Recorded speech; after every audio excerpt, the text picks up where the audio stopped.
and Katina said something a moment ago about working with scientists, and the scientists presumably are working on behalf of the American people at federal agencies, and therefore their communications should be clear and easy to understand by those they're serving. And, you kind of made the point that you're enamored with your own writing. And, I think there's a place for that. I mean, it's a beautiful thing to write eloquent prose that's complex, but not if your goal is to communicate effectively with a more general audience that needs critical information to make better choices and understand some of the societal issues that we're dealing with. And so along those lines, I'd like to ask some of the real life harmful consequences that you have seen, observed, encountered through your years, where plain language wasn't just a matter of style or form, but really put people at risk. Okay. This was not our government, but I learned of it when I was first getting involved in plain language. And it was the Australian wildfires. And that would have been, I think, maybe 2009. I'm not 100% sure, but around that time. And the instructions for escaping this horrific wildfire were not plain. They should have read things like, get out of here. Do not pass go. Do not collect $200.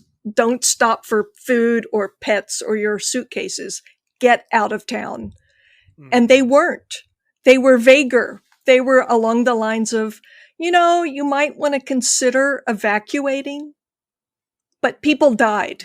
And that has always stuck with me, that people died because someone was not willing to rewrite something into a way that people could understand.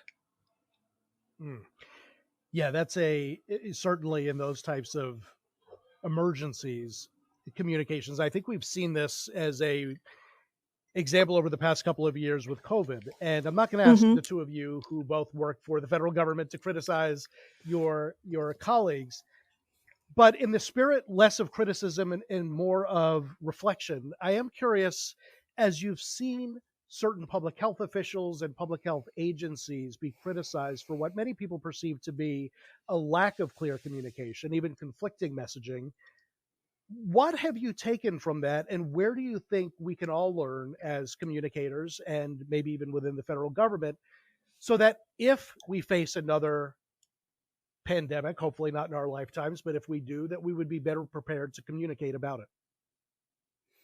So two things struck me with your question. So one of them is around uncertainty. So we learned that we are very poor at conveying messages around uncertain concepts. And so some of the messaging was confusing because the underlying information was confusing. We really did not know what to do, and it's difficult to convey to people that level of uncertainty.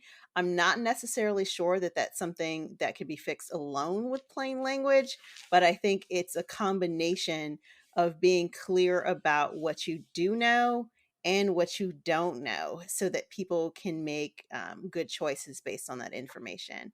And the second is that we didn't have enough people trained in crisis communications. And so it was, as a pandemic, it wasn't just the health agencies and the safety agencies. Literally, it was every agency that was in crisis mode, and we were caught unprepared, I would say, as a whole. And I think that's something that we really need to think about in the future as communicators. On the plus side, if I can say something about a silver lining, people now know that they need crisis communication and plain language. But, I much prefer that we didn't need that in that context.